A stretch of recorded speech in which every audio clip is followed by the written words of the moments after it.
ఏ నిర్బంధాలు కూడా ఏవి కూడా మమ్మల్ని అడ్డుకోలేవు. బీఆర్ఎస్ పార్టీగా మేము ఎప్పుడు రామన్న తీసుకున్న ప్రతి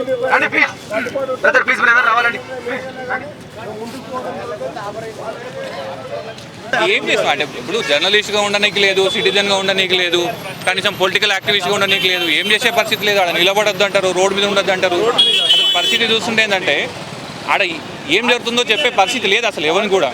పోలీసులు అయితే తీసుకోపోరు, వేసుకోపోతాం, అరెస్ట్ చేస్తాం. వీళ్ళకి తెలిసింది ఒకటే ఉన్నట్టు అరెస్ట్ చేసే పరిస్థితి నడుస్తున్నట్టున్నది. కానీ ఎన్నో నడుస్తుందో చూద్దాం. ఎవరోడు ఏమి ఎక్కువ చేస్తారో అవన్నీ మేము కూడా తెలుసుకుంటున్నాం, మేము కూడా రాసుకుంటాం, గుర్తుపెట్టుకుంటాం. ఎవరిని వదిలిపెట్టే ముచ్చటే ఉండదు. చూద్దాం ఎన్ని రోజులు నడుస్తుంది ఈ కథ.